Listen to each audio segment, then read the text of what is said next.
Estamos con Amanda Méndez, Catalina Aranguis, Luciano Gaete, Sofía Ginter y con el psicólogo social comunitario Tomás Dávila. Para introducir un poco la psicología social comunitaria es una rama de acción social que tiene como objetivo empoderar a las personas frente a la desigualdad. Se caracteriza por una relación horizontal psicólogo-comunidad y promueve participación, autonomía y transformación social. Bueno, antes de iniciar la entrevista, queremos confirmar de que el psicólogo acá está aceptándose grado durante la entrevista y que esta se usará solo con fines para la actividad pedagógica de la asignatura de psicología del programa de bachillerato y después será eliminada. Perfecto. Doy mi consentimiento para lo dicho. Entonces partiremos con la entrevista. Ya, primero le pasaremos haciendo unas preguntas generales del rubro. Y ya, la primera pregunta es, ¿podrías comentarnos en qué consiste su rol como psicólogo social comunitario? Sí, claro. Bueno, me presento, mi nombre es Tomás Dávila, mucho gusto de conocerles. Soy psicólogo de la universidad, egresado de la Universidad de San Sebastián y hice mi especialización en psicología rural, psicología comunitaria rural. Para esto yo me trasladé de Santiago a vivir a Valdivia, terminé mi carrera los últimos 2 años allá y estuve trabajando junto con Servicio País en la comunidad rural de La Aguada, específicamente. Y respecto a la pregunta, ¿me la puedo repetir? Sí.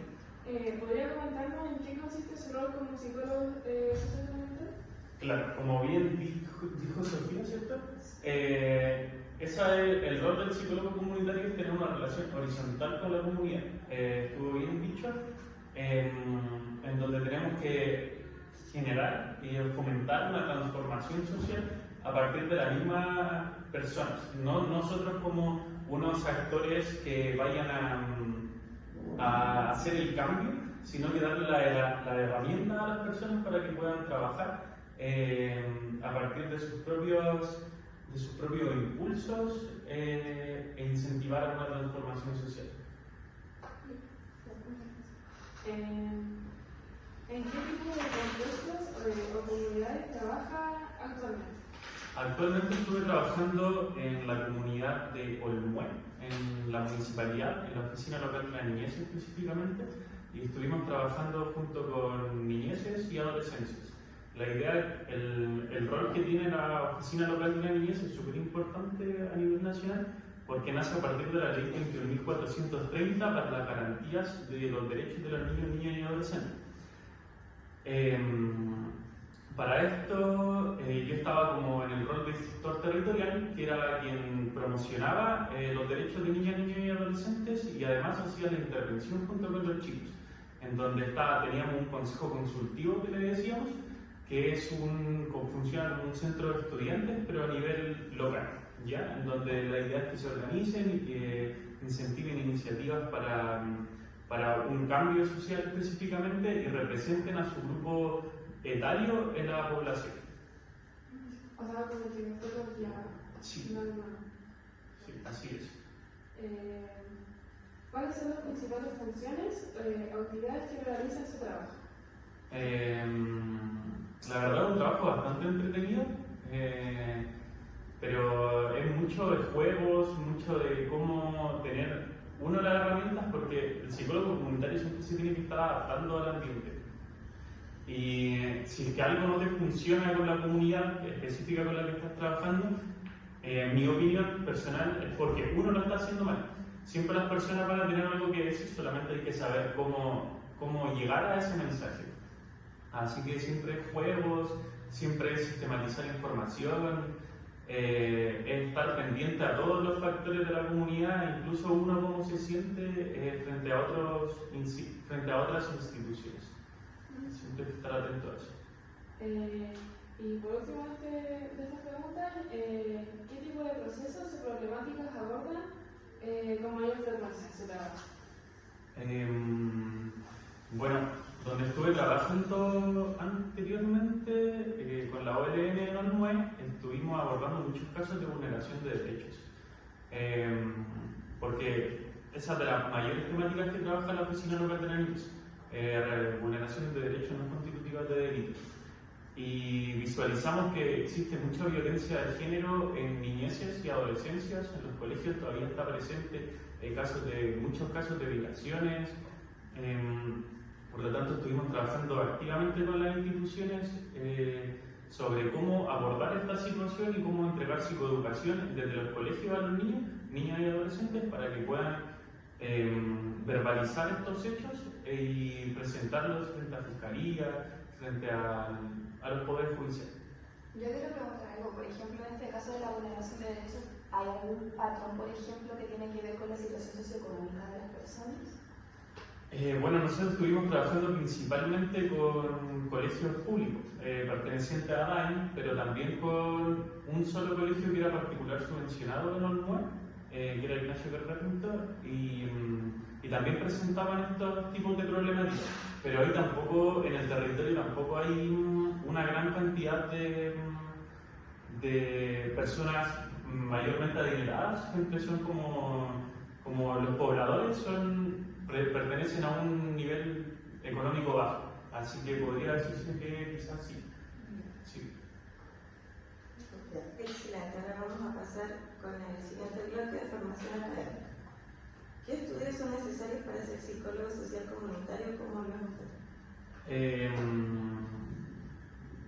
Yo saqué mi diplomado en psicología social comunitaria porque la universidad me lo permitía. Me permitía elegir si sacaba un diplomado en psicología organizacional, clínica,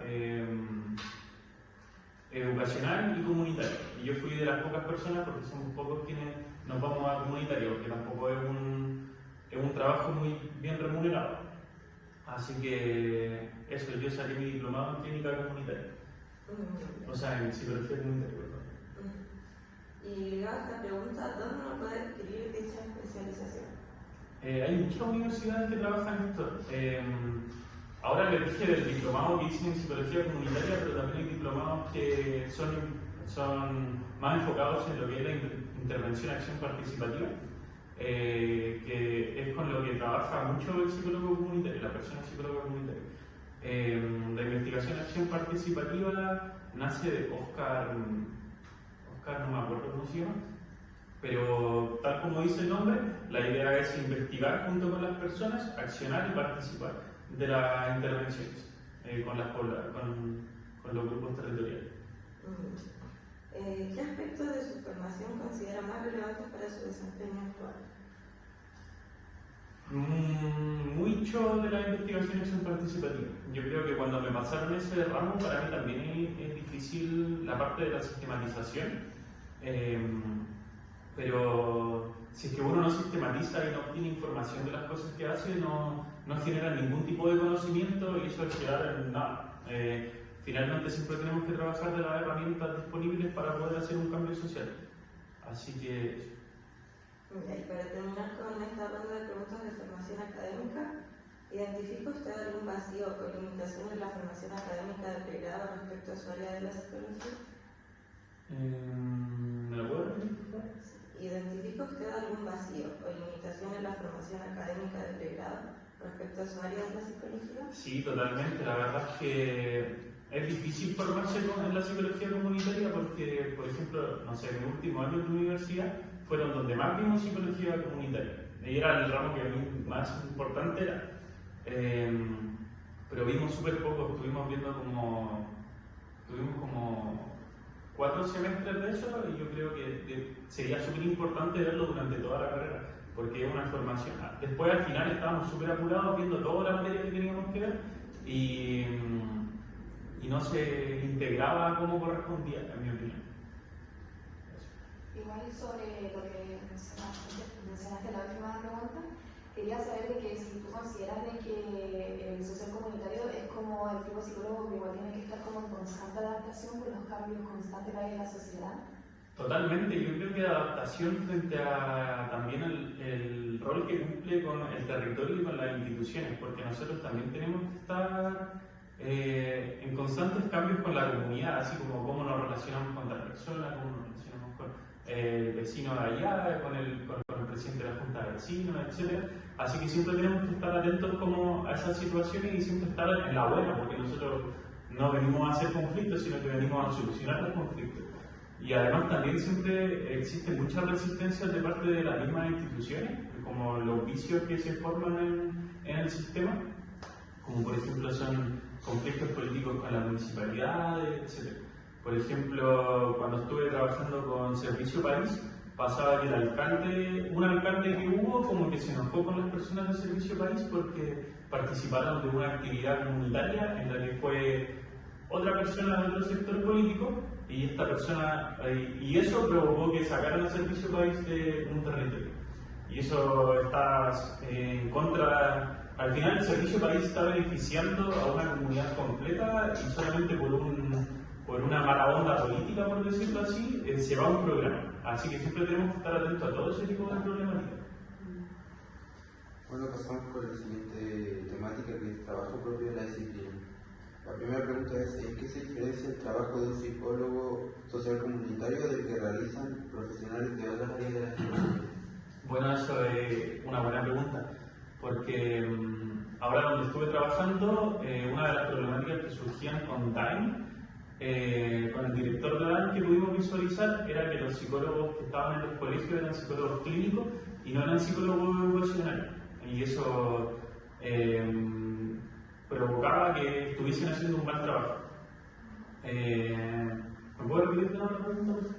¿En qué se diferencia el trabajo de un psicólogo social comunitario del que realizan profesionales de otras áreas de la psicología? Ya bueno, el psicólogo comunitario es una persona que siempre tiene que estar en constantes cambios, en constante adaptación, lo cual no lo tiene cualquier persona, en mi opinión. Un psicólogo clínico que se formó en el área clínica no va a poder hacer un buen trabajo como lo hace un psicólogo comunitario, hablando como en términos de cómo dirigir grupos, cómo poder tener una buena relación con todos los factores que implican estar ligados a un territorio.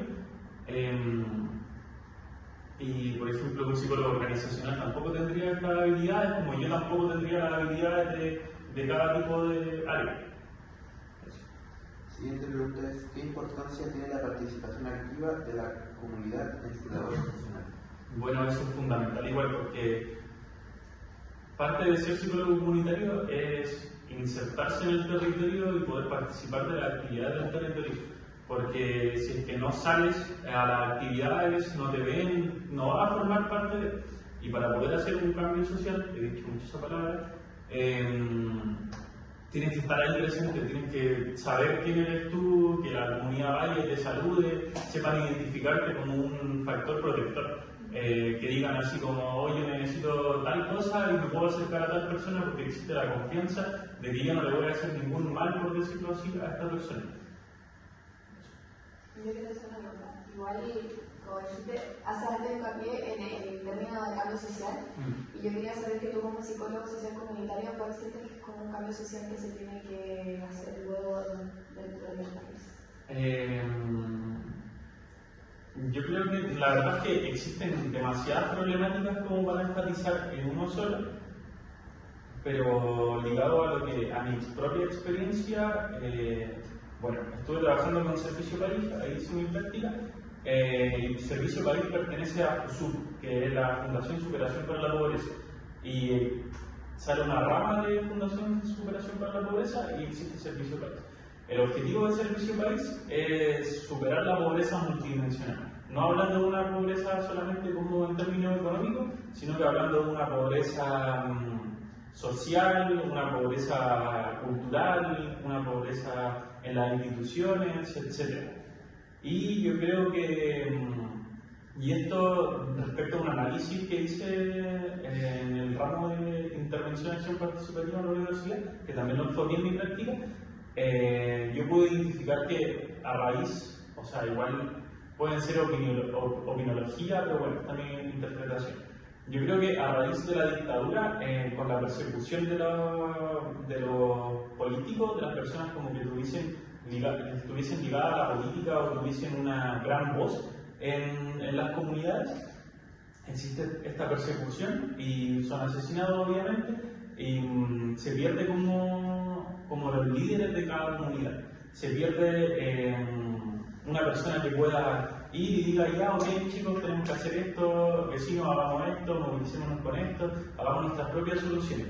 Y ahí empiezan a hacer una perspectiva muy asistencialista de parte de la comunidad con la institución.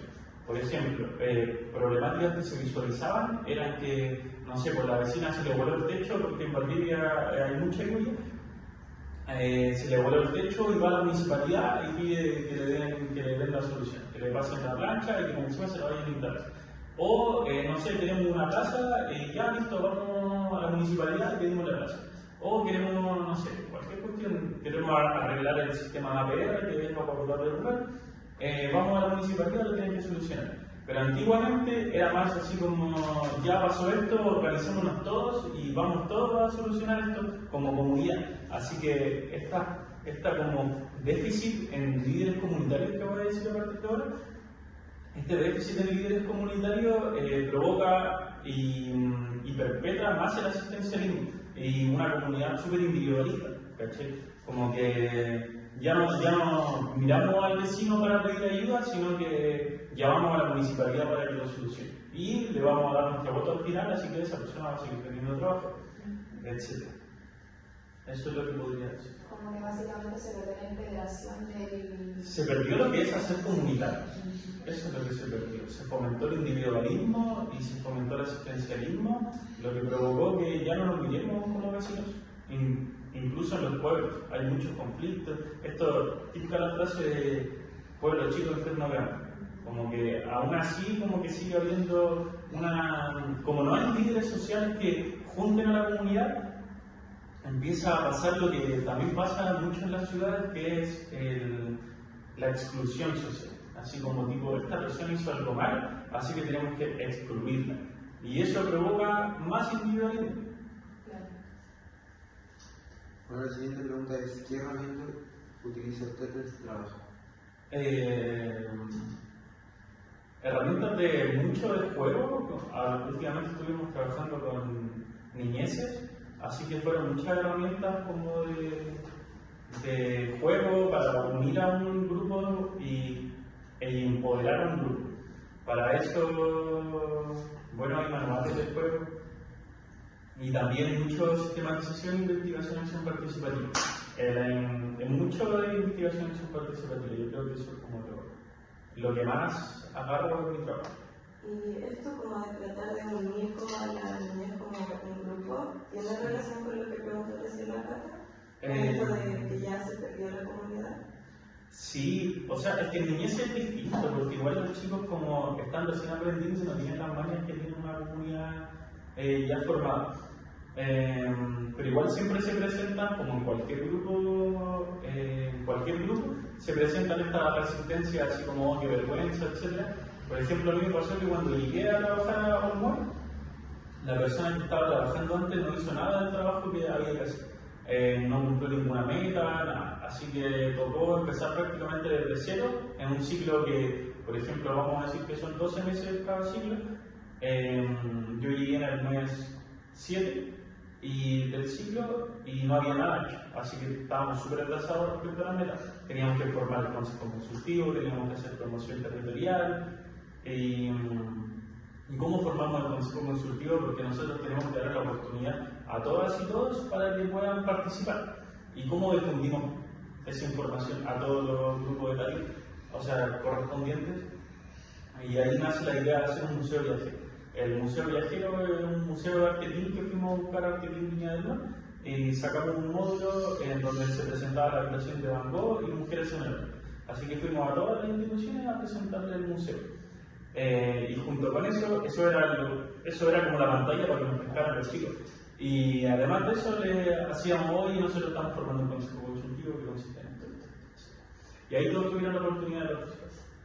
Después llegó el momento en el que participaron en el consejo consultivo, fueron a nuestra primera junta y llegaron con mucha resistencia, así como oye, vergüenza, y empezamos a preguntar las expectativas que tenían. Y decían así como, oye, pensé que no iba a venir nadie. Y llegaron como 20 chicos. Y nosotros como ya, ok, ¿y por qué? ¿Cuál es la motivación que viene? Etcétera, ¿cuáles son los objetivos que tienen? No, porque quiero tener un grupo de amigos, porque quiero conocer gente. Esas eran lo que presentaban los chicos. Y también con mucha vergüenza, así que los juegos y herramientas que utilizamos son para que se conozcan y para que rompan hielo, así como hagamos actividades de rompehielo, que nos reíamos, que podamos ser amigos, etc. Y al final se cumple el objetivo. De hecho, cuando me fui, porque yo terminé de trabajar, el mes que terminó, me dan una carta de despedida y me dicen así como que se agradecían mucho de nuestro trabajo, etc. Y la parte más importante que consideré yo era que decía así como: este es el único lugar de los grupos en los que participo, que era banda y scout, en los que me siento, lo que dijo, me siento integrado, así como me siento parte de algo. Y eso reconforta mucho, obviamente, porque es el trabajo que está haciendo uno, pero también como que da cuenta de que el trabajo, los juegos que estamos haciendo, las dinámicas están funcionando, porque se sienten parte del grupo. Entonces, hoy en día, ¿tú puedes confirmar, por ejemplo, que esa actividad ayudaron a fortalecer los lazos de comunidad dentro de la adolescencia? Totalmente, sí, totalmente. Ese tipo de actividades son las que unen a los chicos y los hace parte de algo, sino que no estamos solamente ahí para no hacer nada, para jugar solamente, sino que estamos formando un grupo y formando un sentido de pertenencia dentro de un grupo. Igual la soledad hoy en día es como un tema súper importante para la salud mental, entonces yo siento que eso de generar que se sienta parte de algo puede fomentar mucho a prevenir enfermedades relacionadas a la salud mental. Totalmente. De hecho, por ejemplo, uno de los objetivos que teníamos para septiembre que no pudimos hacer, lamentablemente, porque en septiembre meten la prevención por el suicidio, queríamos hacer una corrida familiar para fomentar los lazos, etc. Queríamos hacer lo mismo que estábamos haciendo en el Consejo Consultivo, pero más grande, porque la idea es que los chicos se sientan parte de algo, porque si no te sientes parte de algo, al final te sientes solo y perdido, y ese es como una consecuencia, creo yo, también como del sistema actual en el que vivimos. Como mucho fomentar la soledad, mucho fomentar el individualismo, mucho producir, etcétera, tienes que ser el mejor, etcétera. Y al final las personas se pierden en eso y nacen este tipo de enfermedades que provocan que las personas se sientan en tristeza y soledad. Sí, quiero decir, entonces, ¿tú crees que parte de tu rol como psicólogo sociocomunitario es volver a formar esta comunidad que se perdió gracias a distintas... Sí, ese es el rol del psicólogo comunitario, es formar comunidad, hacer comunidad. Eso es lo que nosotros tenemos que hacer, ese es nuestro objetivo fundamental, y aportar a la comunidad, entregar las herramientas para que las personas estén bien. Al final igualmente estamos formando a líderes comunitarios. Por ejemplo, con las personas que son más activas en la comunidad, son quienes después van a tener un rol más importante. También eso es lo fundamental de trabajar con niñeces, porque estamos formando futuros líderes, futuras personas que van a unir a las personas. Por ejemplo, este mismo chico que entregaba ese mensaje, después también, él cuando llegó, muy así, muy violenta, y uno al final tampoco es como que tenés que obligar a la persona, sino que simplemente, si está ahí violenta, que esté ahí acompañándonos. Y solamente con eso en algún momento va a poder agarrar la confianza para poder intervenir y participar más, y en un futuro también va a hacer eso con su comunidad. Al final estamos formando un vínculo, una forma de vincularse distinta a la que conocía, que después va a replicar en un futuro en sus grupos. Y la última pregunta de esta área es: ¿cómo sabe usted si su trabajo en la comunidad está funcionando bien? Con la carta que me entregó el chico, yo quedé reconfortado. Me encontré que fue muy linda. Al final dice así como, al final de la carta me dice de NNA, voy a decir para no decir el nombre, de NNA para una persona que es fabulosa. Yo creo que con esa carta que me digan algo así, yo digo, estoy haciendo lo que... Sí. Y al final igual como que igual uno tiene que responder a ciertas metas que en el trabajo, por ejemplo, en la oficina local de las niñas, Y el responder a estas metas, de repente uno no las cumple porque los procesos sociales son súper distintos a tener una meta ahí, pues, ¿cachai? Como que, por ejemplo, mi jefe al principio cuando llegué me apuraban que querían que formáramos el consejo consultivo rápido. Yo le decía, pero es que no puedo porque todavía no están listos los chicos para hacer tal actividades o para que ya se conformen. Todavía no están listos. Por ejemplo, una de nuestras metas también era que presentaran en la mesa de articulación interinstitucional.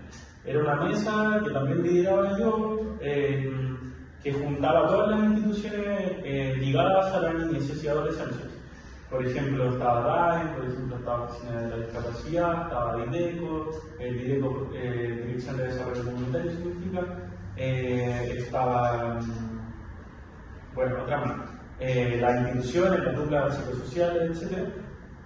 Y decían así como, no, pero es que presenta a los chicos al consejo consultivo en la cuestión. Y yo decía, es que no puedo hacer eso porque no puedo traicionar su confianza, por un lado, y tampoco puedo exponerlo a una situación incómoda en la que no están preparados para hacerlo. Así que también ahí van a tener el conocimiento y también saber poner límites, porque los jefes te van a presionar si o sí tienen que hacer esto. Y también decir así como, no, es que si yo hago esto, estas van a ser las consecuencias y estoy haciendo algún mal accionar, finalmente. Eso. Bueno, para finalizar, vamos a hablar de preguntas sobre la relación con las otras disciplinas de la psicología. Y una de las preguntas es que en tu experiencia, ¿has trabajado junto a profesionales de otras disciplinas? Bueno, me tocó trabajar con psicólogos educacionales, pero no de la mano, sino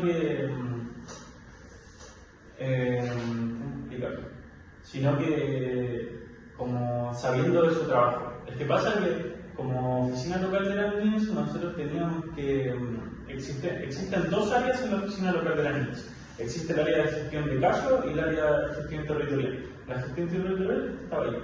En la gestión de casos son personas que atienden casos específicos de vulneración de derechos. Y en los colegios, la dupla psicosocial del colegio deriva a gestión de casos a niñeces que han pasado por vulneración de derechos. Así que nosotros, en el área que trabajamos más con ellos era en gestión de casos, pero nosotros de igual forma, en las distintas áreas que tenemos de gestión territorial y gestión de casos, estamos ambos informados de las cosas que van pasando, porque para mí también es importante saber qué tipo de problemáticas se están presentando en cada establecimiento para poder hacer una gestión territorial, así como una promoción territorial o una intervención derechamente. Así que también tenía conocimiento de todo lo que pasa. Y de nuevo volvemos a la parte en que hay profesionales en los que no están, por ejemplo, que son, no sé, clínicos y están en Educa y no tienen las capacidades para poder hacer un trabajo correspondiente a Educa. No se formaron en el área, no entendieron todo y también, por ejemplo, pasaba que hay algunos profesionales que estaban haciendo clínica en Educa, estaban atendiendo chicos, chicas en su establecimiento educativo, haciendo intervención en eso, y eso es lo que no hay que hacer. Un psicólogo educacional no puede intervenir clínicamente en un paciente porque no tiene pacientes, esa persona está dirigida para que trabaje en el establecimiento. ¿Ya? Así que existían ese tipo de problemáticas trabajando con psicólogos que no pertenecían al área en Educa, trabajando en Educa. Y en lo primero que dijiste, ¿se podría decir que trabajan complementariamente con los psicólogos educacionales? ¿Nosotros? Sí, se trabaja complementariamente porque de repente hay casos, los psicólogos educacionales tienen que seguir distintos protocolos en los diferentes casos que puedan presentarse. Por ejemplo, en casos de vulneración de derechos, no sé, pues tienen que primero llamar al apoderado, pasaba que los psicólogos clínicos que estaban en Educa muchas veces no seguían esos protocolos y tenían un mal accionar a las situaciones.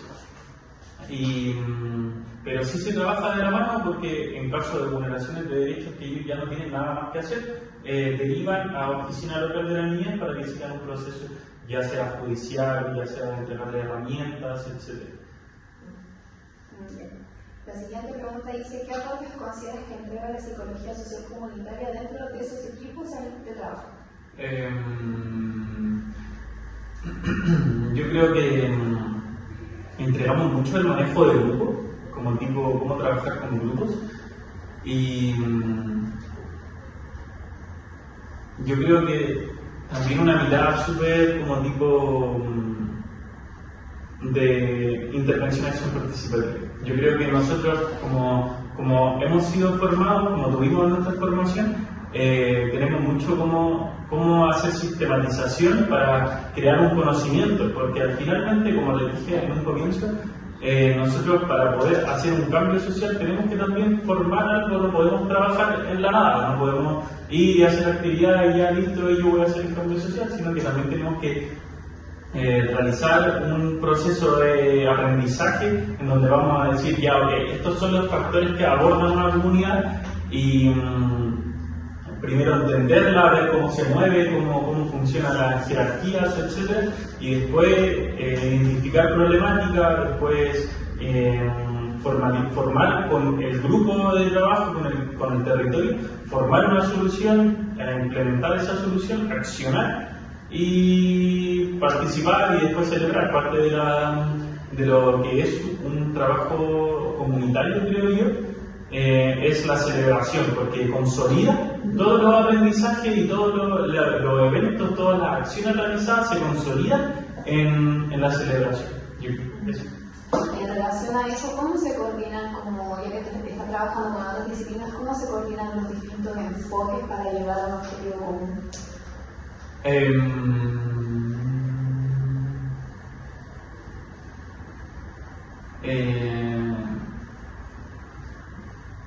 Ya, claro. Dentro de lo que nosotros estuvimos trabajando últimamente, estuvimos haciendo un diagnóstico social, un diagnóstico local, perdón, en donde estuvimos trabajando junto con CESFAM, junto con los colegios, etc. Y bueno, no necesariamente solamente de otros psicólogos y psicólogas, nos pasó que queríamos saber la opinión y la percepción de niñeces ya que no pueden decir así, no pueden contestarte un formulario. ¿Y cómo podemos saber eso? Preguntándole a los mismos jardines. Y así que fuimos a trabajar directamente con jardines y dijimos, ya, ¿cuáles son las formas en que nosotros podemos dialogar y trabajar con ustedes? Y también fuimos a CESFAM, había una persona muy movilizadora de otras personas en CESFAM, y también fuimos a preguntarle, ya, de acuerdo a tu experiencia, ¿cómo podemos trabajar juntos? Yo creo que las formas de trabajar juntos con otras disciplinas son y preguntar, así como cómo nosotros podemos trabajar en conjunto, cómo yo puedo aportarte a ti, cómo yo sé esto, y tú sabes algo que yo no tengo ni idea, cómo podemos trabajar en conjunto. Y así creo que siempre Igualmente la pregunta también en relación con lo que mencionaste tú de que tú encuentras grave el hecho de que una persona que es clínica esté trabajando en el sistema educacional. Entonces, aparte de ese tipo de problemas, ¿has tenido algún otro con las disciplinas por diferencia de ideas? O sea, que igual es un tema complejo porque tampoco es culpa de esas personas, sino que es culpa del sistema que nos entrega trabajo también. Porque todos queremos trabajar, todos necesitamos plata, todos tenemos que subsistir. Así que yo creo que, por ejemplo, yo en trabajar en la educacional sí que se me presentaba la oportunidad y tuviese un buen sueldo, porque eso también es importante para vivir. Pero yo creo que hay que tener la capacidad cada profesional de poder adaptarse a su entorno y decir, ya, si yo estoy trabajando en educacional, tengo que saber todo lo respecto a educacional, así que vuelvo a estudiar, vuelvo a repasar para poder hacer un buen trabajo. Yo creo que eso es un buen mensaje de entrega en la perspectiva, la primera que me dices. Y la verdad no tengo nada más que decir de los colegas. Nada. Perfecto. Vale. ¿Qué fue lo que te llamó a ser parte de este grupo? De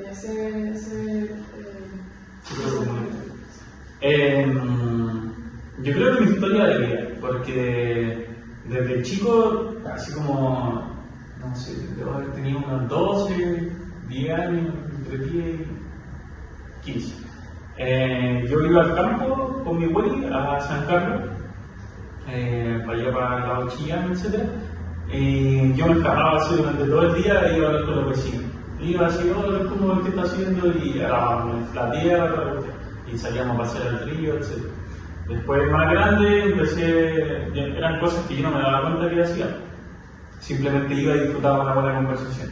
Después, cuando ya mayor, crecido en la universidad, me fui de viaje a Carretera Austral, conocí todos los pueblos, después me he ido a Bolivia, etc.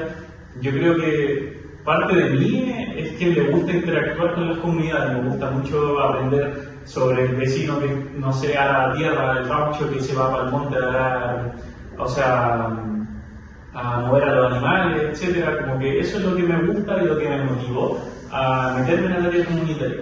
La verdad, cuando ingresé a la psicología, a la carrera, era como más que me quería entender yo, más que quería entender a las otras personas, me gustaba la idea de ayudar de alguna forma a las otras personas y de entender a las otras personas. Así que por eso nace mi idea de estudiar psicología y después, posterior a eso, empiezo a cachar que existe la área clínica, existe la organizacional, comunitaria, educacional. Ahí empiezo a darme cuenta y digo, oye, ¿en qué me gustaría a mí?